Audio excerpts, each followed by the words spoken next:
Introduction.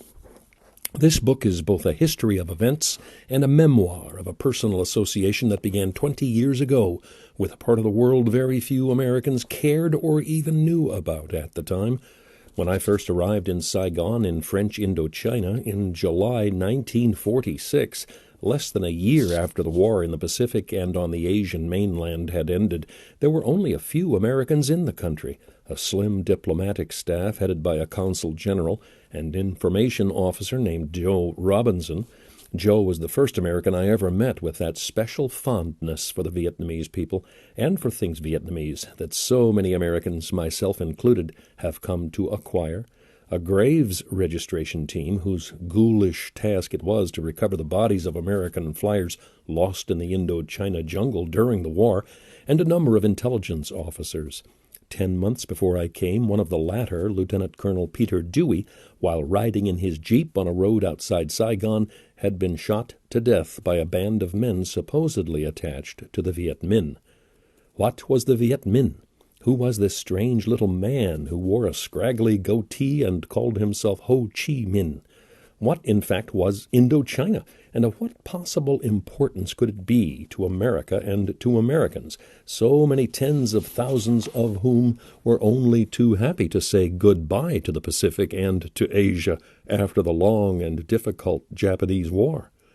If Indochina was not important to the United States, there was no doubt of its importance to France, which had taken possession of its 287,000 square miles during the second half of the 19th century and divided what is now the Vietnamese part of it for nearly 1,000 years under Chinese domination and then intermittently a precarious independent kingdom into 3 separate colonial areas, Tonkin, Annam, and Cochin China, and the rest of it into Cambodia and Laos. Much has been written about the colonial period in Indochina, about the failure of the French to prepare the Vietnamese for any independent national role, administrative, let alone politically, and about their odd mixture of surface, racial, or sexual tolerance and a basic contempt for a subject people that frequently led to demonstrations of gross cruelty against whole villages as well as individuals. But, to me, one fact has always stood out above all others. That at the end of the Second World War, despite the French cultural and educational impact on Indochina,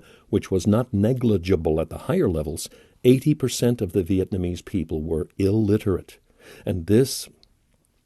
this was a higher percentage of illiteracy than in the early years of the 19th century. Despite these imperfections, or perhaps because of them, and because of the profits that were obtained from Indochina's rubber and rice, opium and alcohol, the French, with their national pride deeply injured as a result of their defeat by the Nazis in Europe and the humiliation to which they were subjected by the Japanese in Asia, were the most reluctant of all the imperial powers to give up the prizes of their pre-war empire.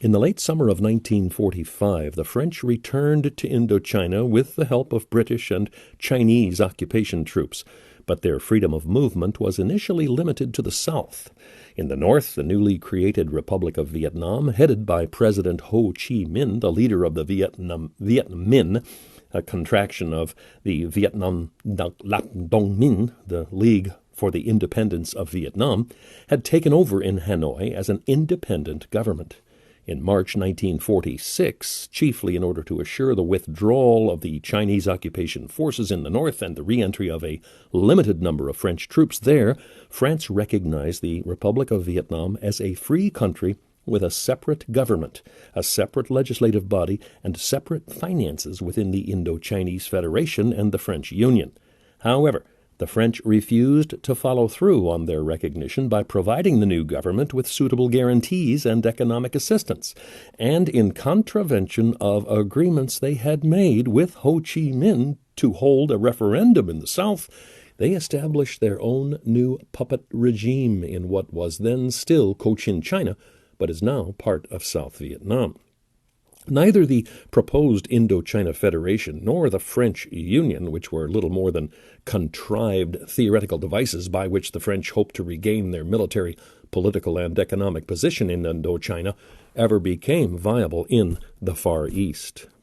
If the French had accepted the fact that the war had drastically altered the old colonial dispensation, and if they had sought honestly and unselfishly to encourage the attachment of new and genuine native nationalist governments to a really legitimate union of former French possessions, an association akin to the British Commonwealth might have been established.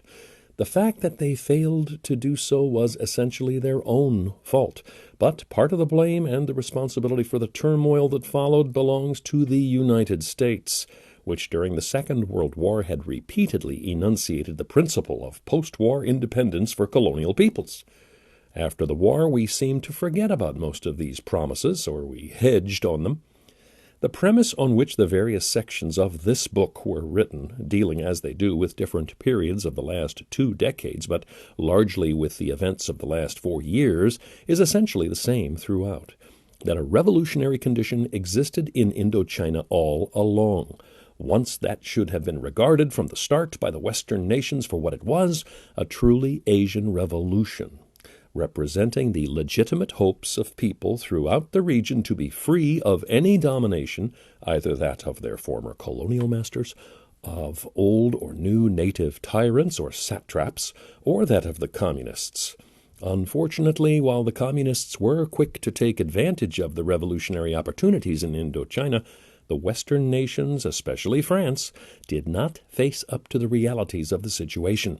In November 1946, the Indochina War was triggered by a minor incident over customs patrols in North Vietnamese, the port of Haiphong, followed a month later by an all-out French response to Viet Minh acts of terror in the native quarter of Hanoi.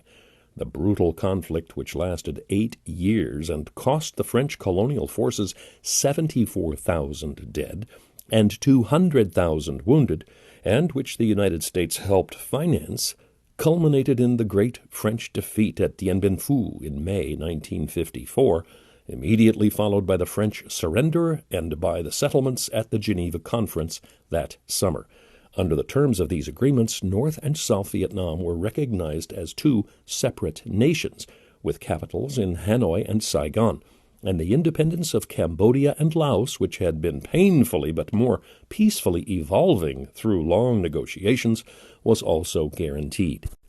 A referendum was supposed to take place in 1956 in both parts of Vietnam, whereby unification of the 2 halves under a chosen president was to be brought about. But the new South Vietnamese government of President Ngo Dinh Diem refused to hold the vote. President Diem's reasons, while violently objected to by the North Vietnamese, were justified in the opinion of many neutral observers. Diem claimed that, in the first place, South Vietnam had not signed the Geneva Accords, that, in the second place, the tight communist control in the North made an honest vote impossible there, and that, furthermore, the continued presence of armed communist guerrillas in the South, who were to have been withdrawn to the North after the Geneva Conference, but a considerable number of whom went underground, made a fair election impractical, if not impossible.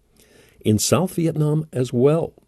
it is probably true that if an honest election could have been held in both parts of Vietnam at this time, it would have been won by Ho Chi Minh, whose popularity as an ardent and active nationalist leader over many painful years of struggle was greater than the popularity of Diem, who had spent several years in exile and had returned to Vietnam only in 1954.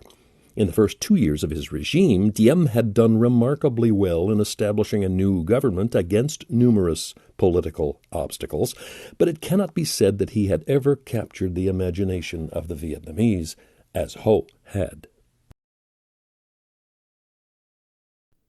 A reading of The Lost Revolution, a Harper Colophon book, The United States in Vietnam, 1946 to 1966, by Robert Shaplen, revised edition. If you would like to hear more, be sure to like and comment. Thank you very much. Wim Grundy here. Oh, and please subscribe. Thanks again.